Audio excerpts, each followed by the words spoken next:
अगर ये बंदा ना होता तो हम कभी वेबसाइट पर आर्टिकल नहीं पढ़ पाते। मैं बात कर रहा हूँ टीम्स बर्नर-ली की।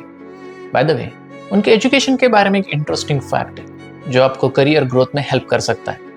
वो हम वीडियो के लास्ट में देखेंगे, तो वीडियो एंड तक जरूर देखना है। बर्नर्स-ली की पूरी स्टोरी समझने से पहले हम कुछ टेक्निकल टर्म्स पढ़ लेते हैं जो कि आपको ये पूरी स्टोरी समझने में अच्छे से मदद करेगा। वेब और इंटरनेट ये दोनों सिमिलर टर्म्स नहीं है। एक्चुअली वेब इंट्रोड्यूस होने से पहले ही इंटरनेट एग्जिस्ट हुआ करता था। इंटरनेट 1983 में इन्वेंट हुआ और 1989 में वेब इन्वेंट हुआ। इसको एक सिंपल एनालॉजी से समझते हैं। जैसे पूरी दुनिया भर के रोड एक दूसरे से कनेक्टेड है, ये रोड हर सिटी, हर हॉस्पिटल, हर एयरपोर्ट को कनेक्टेड है।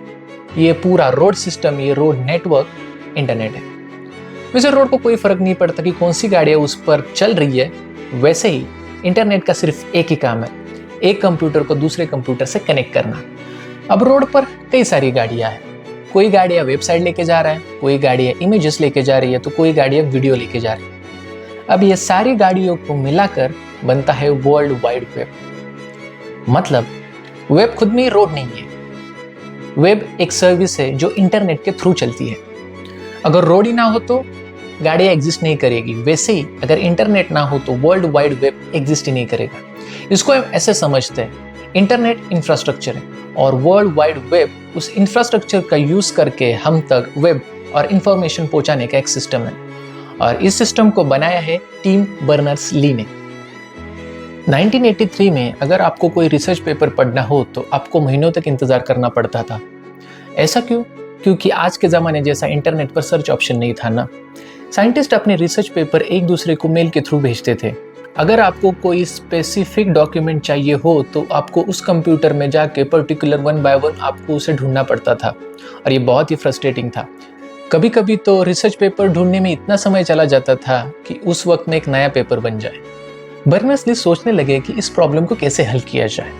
He started thinking, why computers don't think the way humans do? Computer इंसानों की तरह सोच क्यों नहीं सकते? अगर आपको घर की याद आती है तो फिर माँ की याद आती है, उसके बाद उसके खाने की याद आती है, फिर उसके स्वाद की याद आती है और फिर मुंह में पानी आ जाता है। इसी तरह अगर एक डॉक्यूमेंट दूसरे डॉक्यूमेंट को पॉइंट कर सके तो यही सिंपल आइडिया है foundation thought of world wide web का। अब उस आइडिया को इम्प्लीमेंट करने के लिए बर्नर्स-ली ने 3 सिंपल कंसेप्ट दिए। पहला, हर वेबसाइट को एक यूनिक एड्रेस चाहिए, उसे हम कहते हैं यूआरएल्स। दूसरा, हर वेबसाइट को शेयर करने के लिए कॉमन प्रोटोकॉल चाहिए, उसे हम कहते हैं HTTP। और तीसरा, वेबसाइट को पढ़ने के लिए कॉमन फॉर्मेट चाहिए, उसे हम कहते हैं HTML लैंग्वेज। 1990 में उन्होंने पहला वेब ब्राउजर इंट्रोड्यूस किया, उसका नाम था नेक्सस। और उसी वक्त उन्होंने पहला वेब सर्वर भी इंट्रोड्यूस किया, उसका नाम था HTTPD। बाय द वे, उस वक्त clicking the website it's feels like a magic. जब बर्नर्स-ली ने वर्ल्ड वाइड वेब बना लिया था तो उनके सामने एक बड़ा फैसला था। वो चाहते तो इस टेक्नोलॉजी को पेटेंट कर सकते थे, जिससे हर कंपनी जब भी उस वेब को यूज़ करेगी तो उनको रॉयल्टी देनी पड़ती। लेकिन बर्नर्स-ली ने इसको एक प्रोडक्ट की तरह कभी नहीं देखा। उनके लिए वेब एक ऐसी जगह थी जहां दुनिया का कोई भी इंसान आके बिना किसी के परमिशन के अपना नॉलेज शेयर कर सके। उनका मानना था कि किसी एक इंसान या किसी कंपनी का कंट्रोल अगर वेब पे हो तो उसका यूनिवर्सल होना इम्पॉसिबल है और उसका असली पर्पस खत्म हो जाएगा। टीम की फिलॉसफी सिर्फ इतनी ही थी कि वेब सबके लिए फ्री होना चाहिए। वो मानते थे कि दुनिया को एक कॉमन स्टैंडर्ड की ज़रूरत है। सोचो, अगर हर कंट्री के ट्रैफिक रूल अलग अलग होते तो कोई भी इंसान एक सिटी से दूसरे सिटी तक सेफली ट्रैवल नहीं कर पाता। बिल्कुल वैसे ही अगर माइक्रोसॉफ्ट, IBM, एप्पल अपने अपने वेब बनाते तो दुनिया कभी एक डिजिटल प्लेटफॉर्म पर कनेक्ट नहीं हो पाती। इसलिए टीम चाहते थे कि डिजिटल प्लेटफॉर्म का रूल सबके लिए सेम हो, जैसे कोई भी डेवलपर बिना किसी रिस्ट्रिक्शन के अपना इनोवेशन कर सके। चाहते तो हिस्ट्री के सबसे अमीर इन्वेंटर में से एक बन सकते थे, लेकिन उन्होंने पैसा नहीं, अपनी फिलॉसफी को चुना। और शायद इसी वजह से वेब किसी एक कंपनी का नहीं है, पूरी ह्यूमैनिटी का है। वीडियो के स्टार्टिंग में मैंने आपसे बोला था कि कुछ इंटरेस्टिंग बातें बताऊंगा। वो इंटरेस्टिंग बात यह है कि बर्नर्स-ली ने कंप्यूटर की कभी पढ़ाई की नहीं है। उनकी पढ़ाई, उनकी डिग्री फिजिक्स में थी।